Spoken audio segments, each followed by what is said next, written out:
कभी किसी को एक नजर में देखते ही जज मत करो।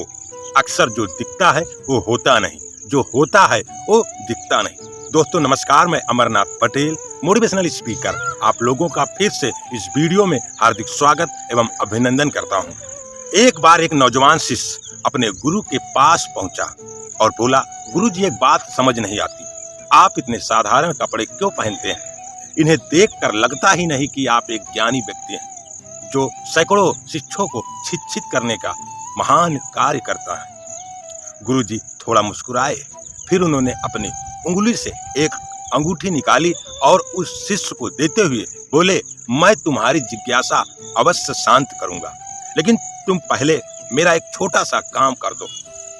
इस अंगूठी को लेकर बाजार जाओ और किसी सब्जी वाले या फल वाले या ऐसे ही किसी और दुकानदार को इसे बेच दो।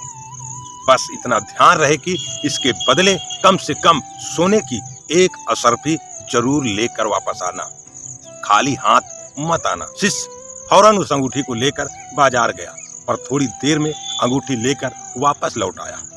क्या हुआ, तुम इसे लेकर क्यों लौट आए? गुरुजी ने पूछा। गुरुजी, दरअसल मैंने इसे सब्जी वाले, किराने वाले और अन्य दुकानदारों को बेचने का पूरा प्रयास किया, पर कोई भी इसके बदले सोने की एक असरफी देने को तैयार नहीं हुआ।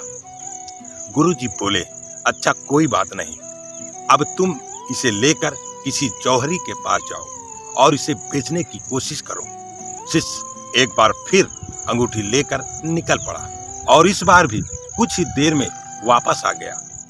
क्या हुआ, इस बार भी कोई इसके बदले एक असरफी भी देने को तैयार नहीं हुआ?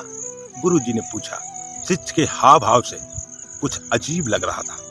वो घबराते हुए बोला, अरे रे नहीं गुरुजी नहीं, इस बार मैं किसी जौहरी के पास गया, सभी ने ये कहते हुए मुझे लौटा दिया कि यहाँ के सारे जौहरी मिलकर भी इस अनमोल हीरे को नहीं खरीद सकते, क्योंकि इसके लिए तो लाखों असरफियां भी कम है। यही तुम्हारे प्रश्न का उत्तर है। गुरुजी बोले, जिस प्रकार ऊपर से देखने पर इस अनमोल अंगूठी की कीमत का अंदाजा नहीं लगाया जा सकता, उसी प्रकार किसी व्यक्ति की वस्त्रों को देखकर उसे आंका नहीं जा सकता। व्यक्ति की विशेषता जानने के लिए उसे भीतर से देखना पड़ता है। बाहरी आवरण तो कोई भी धारण कर सकता है,